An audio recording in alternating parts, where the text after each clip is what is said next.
This is Dr. David Jupp. Got a really great show for you today. We're sticking with the topic of truth is sovereign. Truth, again, is this which is mutually beneficial. That's the definition of truth.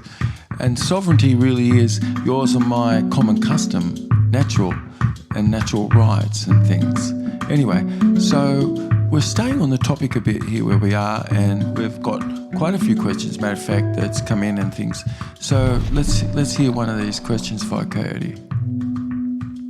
Back in 2021, was there some overall force shaping what everyone was looking at? Wow, okay. All right. I think, again, it's really fantastic because maybe we could stay just for a little while in this year 4021, because you're looking back a couple of thousand years and you're really trying to figure out what was going on back then. But texts and everything really talk about this, and they say that the vast majority of people were really in a cognitive dissonance state. And you and I, we know that wherever information that's new that's being presented to you has some contrastedness to what you knew before, some dissonance is involved in your acceptance of whatever it is that's new. A new mindset comes along back then, because the old mindset was that what was only stuck in adjusting the dissonance level.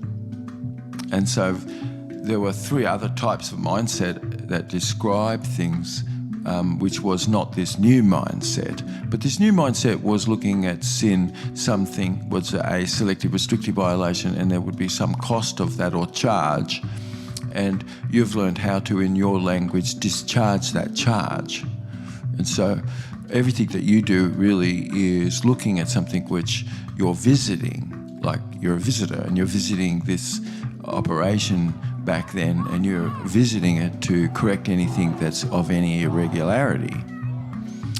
So I know that, like what you said, is back then things were extremely primitive, and you're looking at something from some caveman types of gesticulated muddy wand, and people were lemminged, and how could people have been lemminged? And you're really talking about a system, and certainly you're talking about people as well and their own thinking, but not necessarily including everything. You can see that what's existing at the time is this new mindset. It comes to be because, all of a sudden people will realise, hey, why shouldn't we be focused on what the outcome is? And why should people not be ready for you when you make your move? And why should not people be in support for you and then, you're underway? And how could it be that you could make sure that what the future is more that is prepared and set up so that things are smooth? And then you're not going to have people clinging to the fuselage as a plane takes off and nobody has any way to get to the airport or something.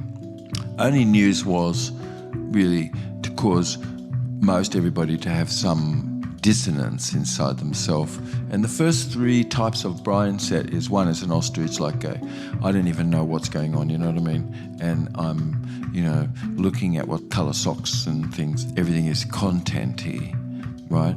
Then you've got woken, something's wrong. Woken, something's wrong. Something wrong.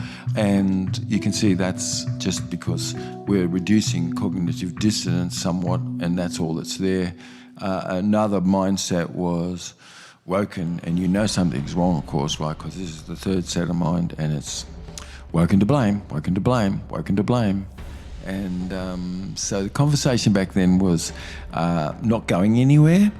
Things were meta-responding and just going over the same stuff. Nothing was congruent too much. Most everybody was really stuck in having to deal with something dissonant in themselves. So this new mindset didn't exist where somebody would be visiting something which they could easily, that is of some irregularity, and they could be visiting it to correct the irregularity. And so where something was a selective restrictive violation that somebody would have just only polarised as a response, someone knows how to perfectly deal with polarity, or you perfectly know how to deal with someone who's meta-responding. You perfectly know how to deal with someone who can have come up with some complex equivalent, it doesn't exist for you in this day because you've got patterns in the way that you've learned how to process information, which really people really didn't have back then, yes?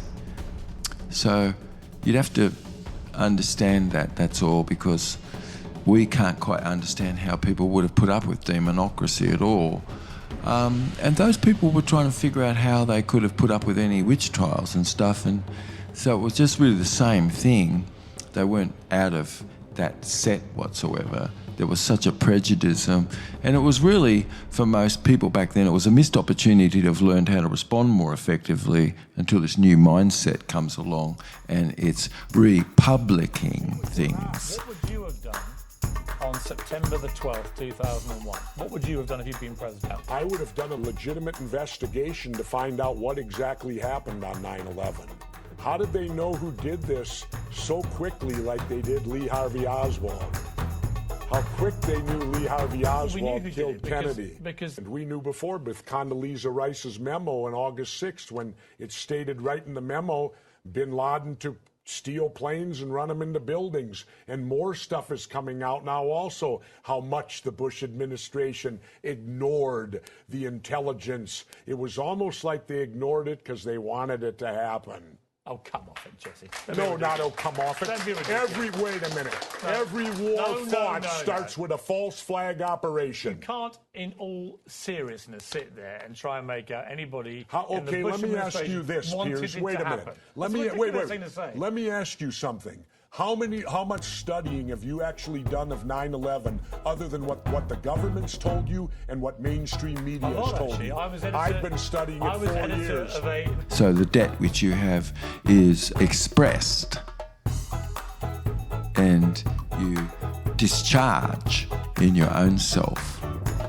And so any selective restrictive violation where you are in your communion, you have a great capacity to move around and dance around and really stay more centered in your own self, where others in the past could have been just taken over by that stuff because they really didn't have this governing sense that we've been talking about. Anyway, I hope this has answered that question. It's a really great question. This is Dr. David Jubb. We've got some really great shows with you and really all talking about perhaps truth is sovereignty. Anyway, catch up to you in a future show.